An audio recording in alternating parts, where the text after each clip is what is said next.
l'enracinement détermine une réserve utile et détermine aussi une capacité à aller explorer, à aller absorber des éléments fertilisants en profondeur.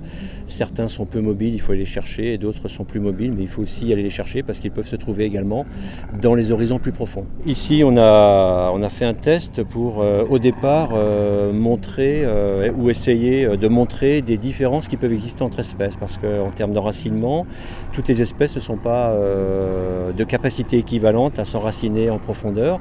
On a quelques données chez nous à Arvalis qui permettent de voir, notamment en termes d'accessibilité à la réserve utile, qu'il y a des différences qui vont du simple au double entre, par exemple, du blé et des protéagineux. Le test ici montre des différences pour certaines espèces, notamment entre le pois de printemps et les céréales à paille. On voit clairement à des stades où on peut penser que l'enracinement a atteint déjà son niveau maximum ou proche du maximum. On voit des différences entre le pois de printemps proche de la floraison, donc déjà qui devra avoir un enracinement proche de son maximum, et un blé tendre. Et donc on voit des différences de profondeur d'enracinement. Par contre, on avait mis en œuvre des comparaisons entre des céréales à paille semées à l'automne, blé d'automne, et céréales de printemps, blé dur ou orge de printemps. Et ces différences sont moins visibles pour plusieurs raisons dans ce test. D'une part parce que le sol n'est pas un sol encore très profond, on est sur un sol qui fait ici 70 cm de profondeur, il y a des sols plus profonds. Et par ailleurs, on a eu, donc, avec les conditions climatiques de l'été dernier, de l'hiver qu'on vient de vivre, un état plutôt compacté de ce sol qui va être un facteur qui va limiter les différences qu'on peut voir normalement entre espèces.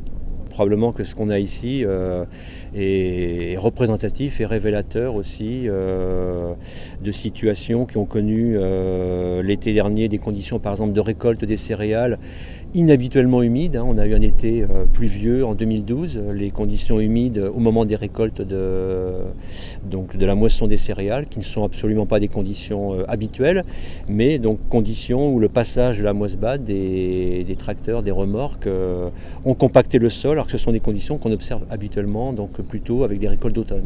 Ce qui fait qu'on a dans ce sol-là créé des états que, en l'absence de labour, donc la plateforme n'a pas été, ou moins cette partie de la plateforme n'a pas été labourée, qu'on a conservé, et on en voit donc les effets aujourd'hui sur les enracinements des cultures. Et ce qu'on peut dire de manière générale, donc c'est le message après qu'on essaie de faire passer, c'est qu'on a donc entre des céréales de printemps, des céréales d'hiver d'une part, entre du maïs,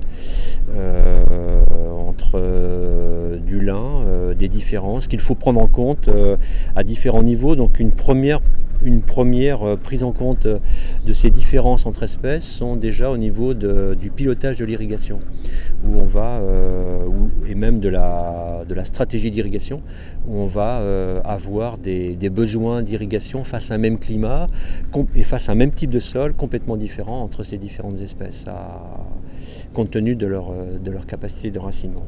On peut donner des lignes directrices en matière de déclenchement, de déficit qu'on va attendre dans le sol. Donc le déficit hydrique dans le sol, il y aura des ordres de démarrage qui vont être fonction des espèces.